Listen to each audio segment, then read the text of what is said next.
FSN Radio. It's all about what's next. Go to financialsurvivalnetwork.com and sign up for your free weekly newsletter. You'll also get 3 free reports. The Financial Survival Network. It's all about what's next.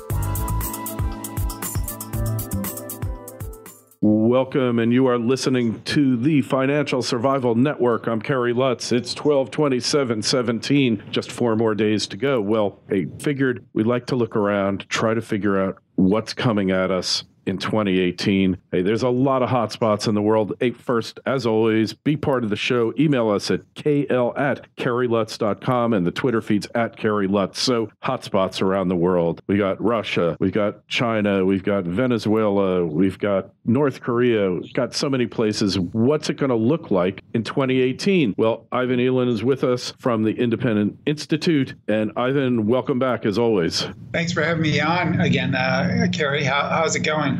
We're hanging in, but hey, the year is fast ending, and just wondering what your thoughts are for the U.S. relationship-wise with all of these hot spots that don't seem to be wanting to go away. Well, I think for the coming year, I think we need to, to deal with all these hot spots, we need to sort of look at our own perceptions and our own framework for looking at these places, and that would be going back to what Trump had originally said in his campaign, that he wanted to be, less involved in some of these places and, sort of keep the powder dry. That was his campaign slogan. But unfortunately, I think a lot of his advisors, the advisors who were in that school, have already been kind of summarily booted out or gotten into other trouble. And the ones who remain are the generals. And unfortunately,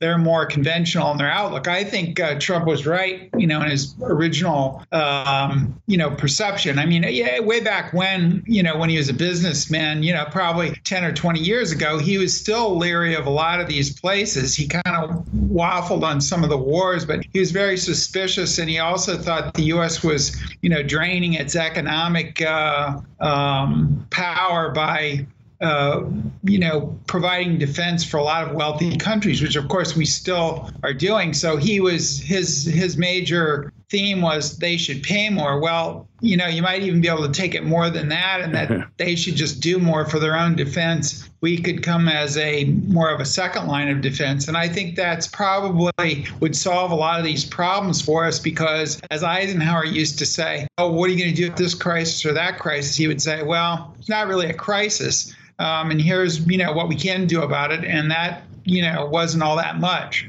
Yeah, well, we've seen the limitations, and sometimes it's just better to let these guys blow up on their own. Look at Venezuela now. Now, there's a perfect example of we didn't go in there. Yeah, we've put in some sanctions, probably not very effective. The majority of the damage that's been done to the Venezuelans done by themselves. They're on the edge of collapse. In all likelihood, the system that comes after Maduro/Chavez is probably going to be a major improvement. And maybe that's what's going to happen to a lot of these other places that we really think about blowing up. We should just let them blow themselves up. Well, I think, the classic case and Venezuela is similar to that, was Cuba. I mean, how long have the Castros lasted? How many presidents have they outlasted? And they used our hostility towards them. Remember, we tried to assassinate Castro. We had very tight sanctions on him for years. Of course, other countries didn't, and that was the problem. But we had all these symbolic things against Castro, and even some non-symbolic things. We tried to invade and overthrow him, assassinate him, etc. But he would always use the external enemy to blame his own economic problems, which were mainly caused not by the United States, but by the communist system, which, of course, we know doesn't work at all. And now we have another situation in Venezuela well, they're not a strictly communist country, but they're certainly going that direction. They have extreme socialism, and it's really the economy is just imploding. And of course, as you point out, they're headed for a revolution one way or another. And it's best to step out of the way when your enemies are imploding. So I see the same thing there. The Venezuelan government uses us as the external bogeyman as a reason why their economic policies have resulted in near collapse of the country. Yeah, that's such a great point. And yeah, just let them do it themselves. I mean, we know what happens with these systems. It's always the same here, Ivan. I mean, it's worked this way throughout history. So we should just have confidence that it's going to. North Korea obviously presents a whole different scale of problem. What do you think is going to happen there? Supposedly the Chinese have now stopped shipping them oil. Yeah, well, if that's true, that could really be a significant thing. Although sometimes, sanctions can be cheated on, and the Chinese may have left some loopholes. You never know. We'll have to see how it's enforced. That's the key to those sanctions. What I just said about Venezuela and Cuba, of course, can apply to North Korea. They use the U.S. as an external boogeyman, and for getting nuclear weapons, biological, chemical weapons, they waste all their money on this stuff. Meanwhile, their people are starving. So if you can still treat them differently than Venezuela and Cuba by taking measures to deter them and to maybe even mess around with their nuclear programs, such as we did with the Iranians and their nuclear programs through cyber stuff.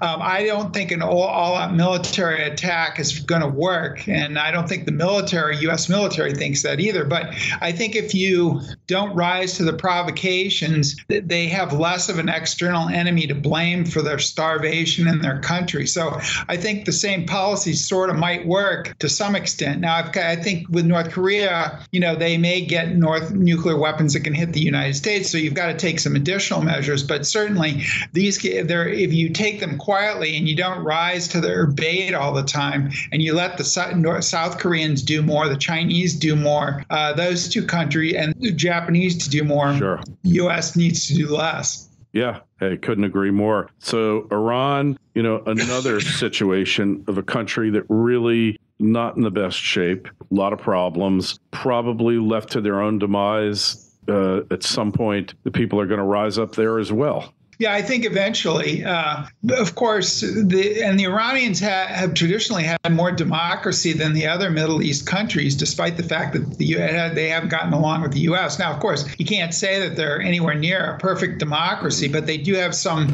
they elect their president and everything else. They don't have like kings or just autocratic rulers per se, right. Although their leader is certainly not a Democrat, the guy who really runs the countries. But there are some democratic tendencies in Iran that could rise over time. And I think their population is very young, and they really don't like. Their younger population is more prone to the U.S. than the older generation, of course, who still remember the U.S. Iran, tete-a-tete over the hostages and the entire reign of terror that the Shah had, that the U.S. sponsored there. So.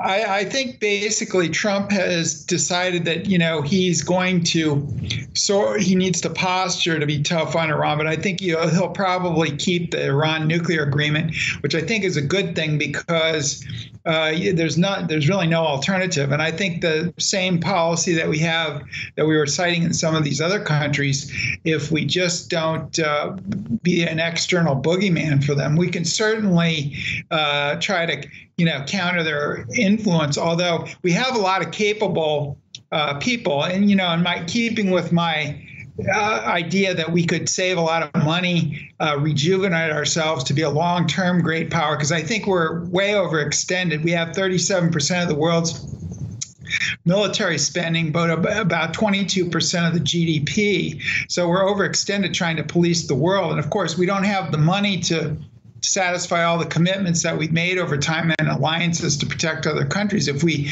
would sort of drop back to a second line of defense. If the balance of power gets out of whack in any one region, certainly we can come to their aid, as we did in World War II against the Nazis and the Japanese. But I think, a lot of these other countries are wealthy.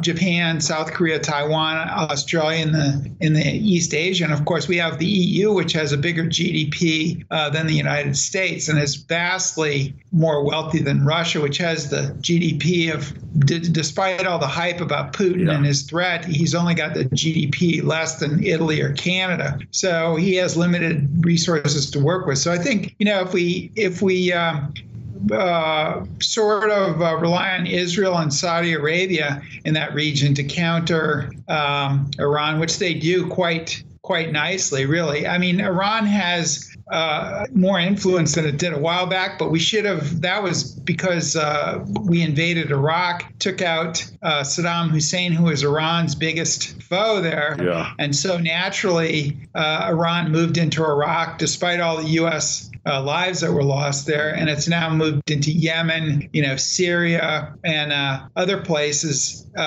in the region as well. So we can. So they are rising, but that's partly because we made that big blunder. But Israel and Saudi Arabia are countering them, and perhaps they should be the first line of defense. Israel is very wealthy, and so is Saudi Arabia. Yeah, enough is enough. So finally, you mentioned Russia, and Russia, their economy really isn't great. The one good thing they have, and whether that's good or not remains to be seen, they've got no external debt. There's no debt to any country. They paid off all of the sovereign debt in the country, but demographically, they look like they've arrested a few trends like declining population, perhaps gotten a handle on public health, alcoholism. But really, what's going to be with them? It looks like Trump's trying to angle for a better relationship in spite of all the neocons who are against it. Recently, the U.S. warned Putin of a potential terrorist attack in St. Petersburg. That's got to go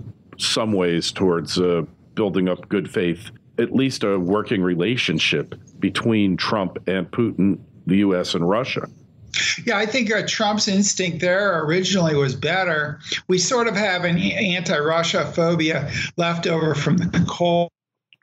And of course, their election shenanigans probably exacerbates that. And Russia, I think, does have to own up to that. And, but if Trump said, well, listen, we want to have a good relationship in the long term, but this election thing, still getting in the way. But we do have a rising enemy in common, China. I shouldn't call it an enemy, but a potential adversary, because it's not clear where China is going to go, or if it's going to implode, or it's going to become aggressive, which it hasn't been for 500 years. But certainly it's a rising power, and we probably need to cooperate with Russia to at least, counter that. And so the long-term interests of the U.S. and Russia coincide rather than go apart. But this election issue has flared up, and I think it's a legitimate issue to tackle with Putin. But I think that can be tackled, and then perhaps a better long-term relationship as Trump wants. But I think somebody's got to tackle this election issue before that happens.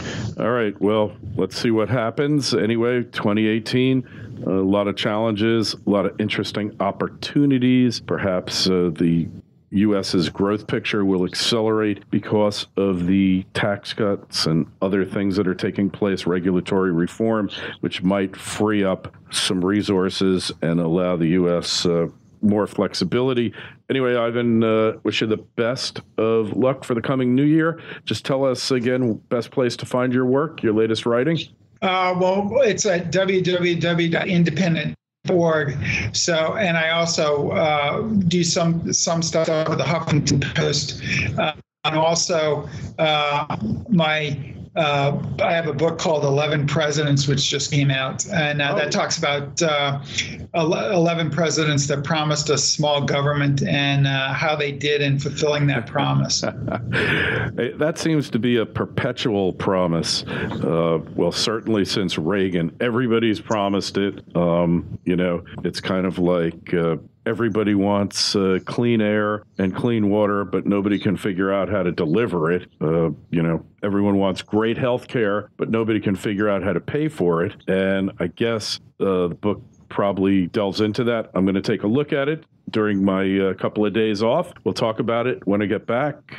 Hey, send us an email. Be part of the show, kl@kerrylutz.com, Twitter feed @KerryLutz, and the Facebook page, Financial Survival Network. Ivan, have a great new year. We'll talk to you again real soon. Happy New Year to you too, Kerry.